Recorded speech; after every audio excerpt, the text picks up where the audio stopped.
What's up everybody, it is Mr. Buddy here, bringing you guys a video about one of the coolest Pokemon trends that's been going on recently. I personally enjoy it quite a bit, so I wanted to make a video going over what it's all about, in case some people out there haven't heard of it before.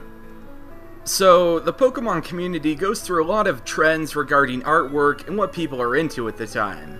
The biggest one that I'm sure many people out there know about is Pokemon Fusion, which was where people and artists would take two different Pokemon and fuse them together into an awesome new Pokemon. It kind of sparked from a website that allowed you to fuse different Gen 1 Pokemon, but as more and more people and artists got on board, people began developing their own fusions from all of the generations. While I did enjoy Pokemon Fusions, the latest trend of Pokemon variations and variants is something I like just a little bit more, and I feel fits into the Pokemon universe a lot better than fusions.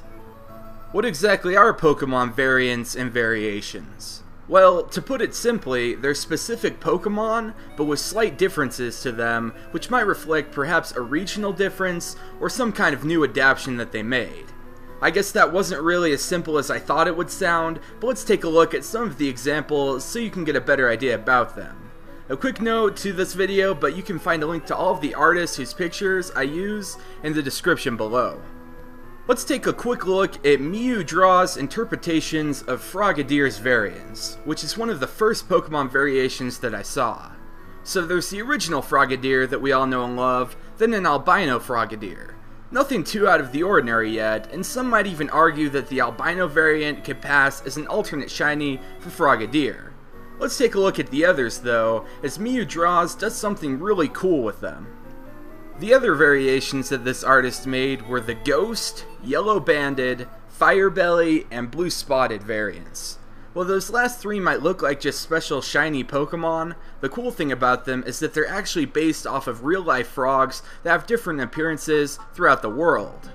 The Ghostly variant is obviously based off of something a little more spooky and not a real-life animal, but many artists like to draw ghostly variations of the Pokemon, as well as actual variants based off of animals as well. That's one of the neat things about these Pokemon variants that people have been making.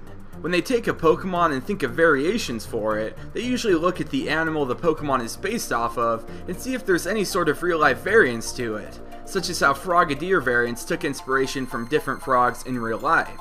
It's such a neat and creative thing to do that I can't help but be jelly that my art skills aren't good enough to make a variation of my own. One thing to note about these variations, however, is that they don't all necessarily have to be actual animal Pokemon variants. Take for instance this Nosepass variation sheet by Gamma Array on Tumblr. He's taken Nosepass, which is based on the Eastern Island heads, and made variations based on different cultures and artists. There's an Egyptian variant, which is based off of the pharaohs in Egypt, an idol variant, which is based off of the many golden idols you would find in some of the Eastern countries, and Indiana Jones, and my personal favorite, the Picasso variant, which is obviously based off of what Picasso would paint. There's so many of these cool and creative variants that I wish I could just go through and show all of them to you guys. This is something new and exciting for Pokemon, and I really wish that some of these were real and put into the games. One of my personal favorite variations that I've seen recently is the Garbodor variants by Basilisk Free on Tumblr. I mean, just wow at this. This definitely showcases how cool variants would be in the Pokemon world. So, naturally, there's the standard Garbodor that we all know and love, but there's also a construction variant, made out of different construction and building materials. There's a medical variant, which would presumably be made out of a hospital's garbage and medical waste. There's even compost and recycling variations, which reflect the various things that would be thrown out to make them. Variations like these are so cool to see, and I really wish we would get something similar to this in the mainline Pokemon games. They can make it so that based on where you are in the region, you'd encounter different variations. Being behind a hospital in a city would give you a medical Garbodor, being in a desert would allow you to find an Egyptian Nosepass, etc. It's a cool idea, and I really wish we would get something similar to this in the games. I don't think we ever will, but I'll talk about my thoughts on that at the end of the video. I've been showing you guys what variants looked like at the start of the trend, but I should show you guys how the Pokemon variations trend has evolved recently.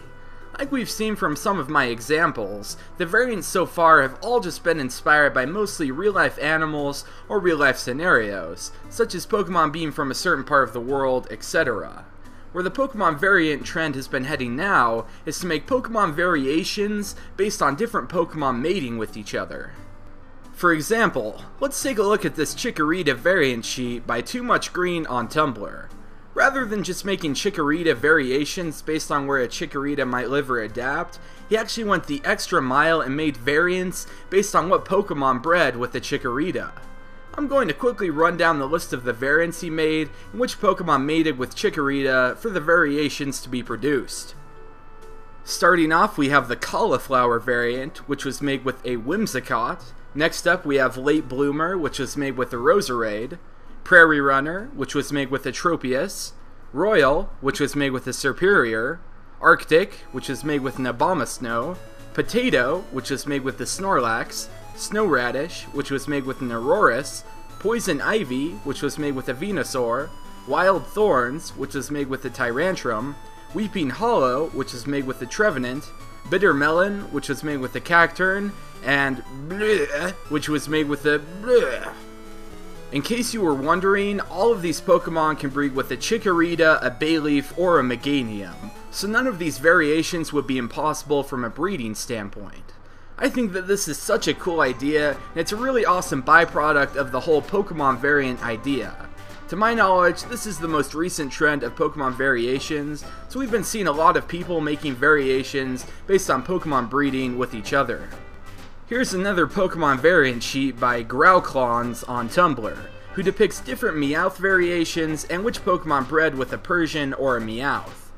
There's the standard and default variant, then Sweet Tooth, which was made with a Teddiursa, the Plains variant, which was made with a Litleo, the Fisher variation, which was made with a Dewott, Munchkin, which was made with a Chespin, and Longhair, which was made with a Stunky.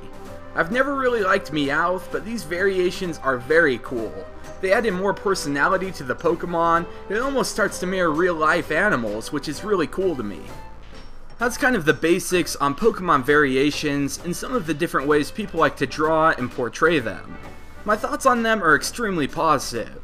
I think that they fit in extremely well with the world of Pokemon, and like I said before, it starts to mirror real life a little bit more with all of these Pokemon having different variants, just like animals in real life do. It would be so cool to play a Pokemon game and go into a snow area and maybe find some kind of special Arctic variations of Pokemon, like maybe a Siberian Arcanine, or some kind of grass-type Pokemon that adapted for the harsh ice conditions.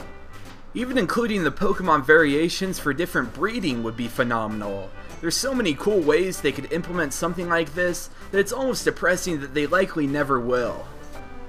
While having so many diverse variations of Pokemon would be awesome and give a lot more life to the world of Pokemon, I don't think that they would ever implement anything like this.